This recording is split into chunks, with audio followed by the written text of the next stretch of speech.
ఆయనతో సహవాసము చేసిన ఎడల నీకు సమాధానము కలుగును. యోబు గ్రంథము 22వ అధ్యాయం 21వ వచనం. ప్రేమైనటువంటి దేవుని బిడ్డలారా, మనం ఎవరితో స్నేహం చేస్తూ ఉన్నాం? ఈ లోక స్నేహం నువ్వు చేస్తూ ఉన్నావా? ఈ లోకంలో ఉన్నటువంటి వారితో స్నేహం చేస్తూ ఉన్నావా? ఈ లోకంలో ఉన్నటువంటి వారితో నువ్వు స్నేహం చేస్తున్నట్లయితే ఈ లోక స్నేహము నిన్ను మోసం చేయొచ్చు. ఈ లోక స్నేహము నిన్ను పాపానికి నడిపించవచ్చు. అయితే ఆ యేసుక్రీస్తు ప్రభుల వారితో కనుక నువ్వు స్నేహం చేసినట్లయితే ఆయన సహవాసము నీకు సమాధానము కలుగజేసేదిగా ఉంది. ఆయనతో సహవాసము నీకు శాంతిని అనుగ్రహించేదిగా ఉంది.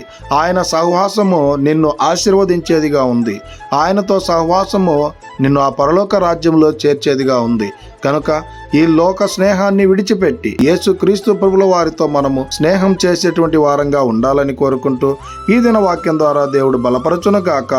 ఆమేన్. ప్రార్థన. మమ్మల్ని మిక్కిలిగా ప్రేమిస్తున్న ప్రియ పరలోకమందున్న మా తండ్రి, మీకే కోట్లాది వందనాలు, స్తుతి స్తోత్రాలు ప్రభా. ఈ ఉదయకాల సమయంలో ఈ వాగ్దానం ద్వారా మీరు మాతో మాట్లాడినందుకై మీకే కోట్లాది వందనాలు, స్తుతి స్తోత్రాలు. అయ్యా, ఈ వాక్యాన్ని ఎవరైతే విని ఉండారో వారందరి జీవితాల్లో మీ కార్యాన్ని నెరవేర్చండి. అయ్యా, ఎవరితో స్నేహం చేస్తున్నామో తెలియనటువంటి పరిస్థితులు ప్రభా. ఈ లోక స్నేహము మోసం చేయొచ్చేమో, కానీ మీతో స్నేహం చేసినట్లయితే మీరు మాకు సమాధానాన్ని అనుగ్రహిస్తారని మీ లేఖనాల ద్వారా స్పష్టంగా తెలియపరిచినందుకై వందనాలు ప్రభా. ఇకనైనా మీతో మేము స్నేహం చేసేటట్లు అయా మాకు అటువంటి జ్ఞానాన్ని అనుగ్రహించమని, వాక్యాన్ని విన్నటువంటి వారందరి జీవితాల్లో మీ కార్యాన్ని దయచేయమని, వారందరూ కూడా అయా మీతో సహవాసము కలిగి జీవించుటకు కృప చూపించమని మమ్మల్ని మీ కృపగల హస్తాలకు అప్పచెప్పుకుంటూ కృపనే కోరుకుంటూ యేసుక్రీస్తు పరిశుద్ధ నామమున అడిగి మరి ప్రార్థిస్తూ ఉన్నాం తండ్రి.